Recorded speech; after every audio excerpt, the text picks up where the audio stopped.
इमरान खान कहाँ है, किस हाल में है, इस बारे में जो इन्फॉर्मेशन है या कम्युनिकेशन है वो कट ऑफ की जा चुकी है। और सच्ची बात यह है कि किसी को बाहर नहीं पता कि इमरान खान की अडयाला जेल में इस वक्त क्या सूरत हाल है। अभी मैं कुछ देर पहले देख रहा था, जुल्फी बुखारी ने एक ट्वीट किया और उन्होंने बताया कि 6 अक्टूबर के बाद से अब तक इमरान खान ने इत्तलात के मुताबिक सनलाइट को नहीं देखा और उन्हें कैद तन्हाई में एक ऐसी जगह पर रखा गया है जहां उनके लिए मसाइल हैं या मुश्किलात हैं और उनसे किसी किस्म का राब्ता नहीं है, किसी किस्म की कम्युनिकेशन नहीं है। तो उनको तशवीश है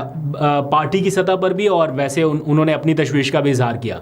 तो अब उन्होंने ये डिमांड की है कि इमरान खान के ख़ानदान की वाहिद फ़र्द, उनकी एक बहन जो बच गई हैं, जो अभी तक गिरफ़्तार नहीं हुई, जिनका बेटा हसान न्याज़ी इस वक्त ट्रायल भुगत रहा है, कम अज़ कम उनको इजाज़त दी जाए कि वो इमरान खान से मुलाकात कर लें और उनकी सेहत से मुतालिक या उनकी खैरियत से मुतालिक आके बाहर बता सकें। तो अभी तक कोई ऐसी परमिशन नहीं मिल सकी, कोई ऐसा वे आउट नहीं मिल सका कि इमरान खान से कम्युनिकेट हो सके, क्योंकि इस्लामाबाद हाई कोर्ट में जो पिटिशन डाली गई थी तौहीन अदालत की, वो पिटिशन डालने वाले वकील इंतज़ार पंजोता भी अभी तक मंजर आम पे नहीं आए। अब आ जाइए थोड़ी सी बात करते हैं खैबर जरगा के हवाले से। आपके इल्म में होगा कि 2 रोज़ पहले वफाकी हुकूमत ने PTM यानी पश्तून तहफ़्फ़ुज़ मूवमेंट को कालअदम करार देते हुए उसकी हर किस्म की एक्टिविटी के ऊपर पाबंदी लगा दी। ये सारा मामला उस वक्त ज़्यादा कॉन्ट्रोवर्शियल हुआ जब खैबर पख्तूनख्वा की सूबाई हुकूमत ने बिल्कुल अलग स्टैंस ले लिया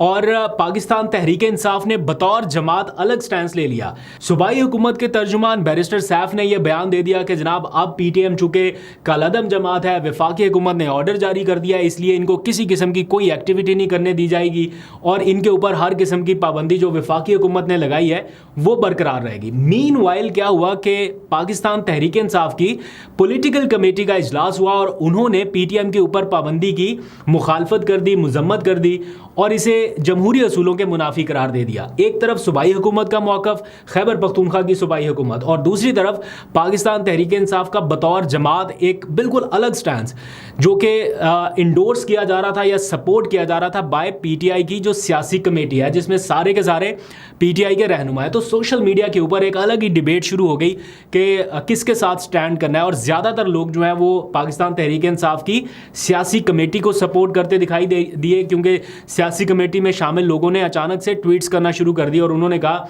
कि हम जो है वो बैरिस्टर सैफ का जो बयान है उसको उसका ज़ाती राय करार दे रहे हैं, उसके साथ खड़े नहीं हो रहे। तो ये एक ऐसी सिचुएशन डेवलप हो गई जहां पर अली अमीन गंडापुर को कुछ ना कुछ डिसीजन लेना था। आइदर वो फेडरल गवर्नमेंट के मौक़िफ़ को सपोर्ट करते या वो अपनी सियासी कमेटी के साथ खड़े होते, तो दोनों में से किसी एक का भी इंतखाब करते तो उनके लिए भी मुश्किल थी और सूबे के मामलात के हवाले से भी मुश्किल थी और पार्टी के लोग और ज़्यादा कन्फ्यूज होते, कारकुनान और ज़्यादा कन्फ्यूज होते। तो बहरहाल ये डिसीजन किया गया, रात गए तक ये मुलाकातें जारी रहीं, सूबाई असम्बली का इजलास भी हुआ, अली अमीन गंडापुर ने अपनी एक मीटिंग की एंड देन लेटर ऑन रात को 3 बजे के करीब जाके ये डिसाइड हुआ कि हम अपना एक जरगा बुलाते हैं जिसमें पार्टी के लोग शामिल हों, जैसे बैरिस्टर गौहर भी पहुंच गए, बाकी सारे लोग भी आ गए और हुकूमत का, वफाकी हुकूमत का मौक़िफ़ जानने के लिए उनसे भी रब्ता कर लिया गया। तो रात देर गए, गवर्नर के ज़रिए ये रब्ता हुआ और फिर फेडरल इंटीरियर मिनिस्टर वफाकी वज़ीर दाखिला मोहसिन नकवी को दावतनामा दिया गया कि वो जरगे में शिरकत करें। इधर से गवर्नर खैबर पख्तूनख्वा फैसल करीम कुंडी, उनको भी दावतनामा चला गया। बाकी जो मशरान हैं या जो कबायली अमायदीन हैं उनको भी बुला लिया गया। तो एक तरह से सारे स्टेक होल्डर्स को इकट्ठा करके एक जरगा बुलाया गया जो कि आज हुआ। अब इस सारे मामले पर PTI के बहुत ज़्यादा लोग तनकीद करते नज़र आए और ये तनकीद होना भी थी कि वो वज़ीर दाखिला जिसके हुक्म पर IG पुलिस इस्लामाबाद ने आपके साथ क्या किया या क्या करने की अटैम्प्ट हुई, मैं उसकी डिटेल में नहीं जाता, वो सारा प्रेशर बहरहाल एक रहेगा। तो PTI के लोग ये क्वेश्चन उठाने लगे कि जो इतना कुछ हुआ, जिस वज़ीर दाखिला के हुक्म पर हुआ, आप उन्हीं के साथ बैठे, जो गवर्नर राज लगाने तक जाने की बातें करते दिखाई दिए, उन गवर्नर को भी आपने साथ बिठाया और ये सारा कुछ हुआ। ये एक साइड का मौक़िफ़ है। दूसरी तरफ से ये बात आ रही है कि फाइनली सैनिटी परवेल की है और कहीं ना कहीं ये होना ही था। अगर इस तरफ ना जाते तो मामलात सूबे के हवाले से ऐसे ख़राब होते, ऐसे उलझते कि उनका फ़ायदा अली अमीन गंडापुर को, PTI को या सूबाई हुकूमत को नहीं होता, बल्कि उनके सियासी मुखालफिन आपको एक ऐसे ट्रैप में फंसा देते जहाँ से आपके लिए आगे बढ़ना मुश्किल हो जाता। यानी बतौर सूबा PTI की जमात के तौर पर या सूबाई हुकूमत के तौर पर आप PTM को इस नहज पे ले जाएं या इतना कॉर्नर करने के लिए फेडरल गवर्नमेंट का साथ दे दें, उन्हीं मसाइल का शिकार आप खुद भी हैं बतौर जमात, आपके ऊपर भी पाबंदी लगाने की बातें हो रही हैं और फिर आप एक और जमात के ऊपर पाबंदी को सपोर्ट करें, तो ये बहुत सारे क्वेश्चंस का बोझ सूबाई हुकूमत के ऊपर था। बहरहाल समहाउ इसको टैकल किया गया और उसका एंड रिजल्ट क्या निकला कि वो वज़ीर आला जिसके ऊपर ये अदम एतमाद करते दिखाई दे रहे थे, जिसको दहशतगर्द कह रहे थे, जिसको कह रहे थे कि आप सूबा चलाने के लायक नहीं हैं, आप एतमाद का वोट लें, आपको ऐवान के अंदर ही एतमाद नहीं हासिल, तो उसी वज़ीर आला को सारा इख्तियार दे दिया गया।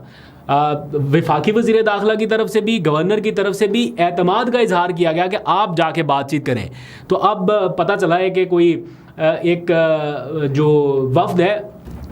कि आप जाके बात करें, कि आप जाके बात करें। तो अब पता ये चला है कि कोई वफ्द जो है वो वज़ीर आला उस जरगे में भेजने जा रहे हैं और फिर जाके बातचीत होगी। तो सेनेटी जो है वो प्रिवेल करती दिखाई दे रही है, सियासी मामलात अपनी सतह पर रहेंगे, बाकी सारा कुछ चलता रहेगा। लेकिन एक तो किसी ट्रैप में नहीं फंसना सूबाई हुकूमत को, और दूसरा उसको अपने सूबे की अमन व अमान की सूरत हाल बरकरार रखनी है ताकि और मसाइल पैदा ना हो, क्योंकि जैसे जैसे अमन व अमान की सूरत हाल ख़राब होती जाएगी, गवर्नर राज लगाने के लिए बहुत सारा माहौल बनता जाएगा, बहुत सारे जवाब आते जाएंगे। तो फैसला आप लोग खुद कीजिएगा।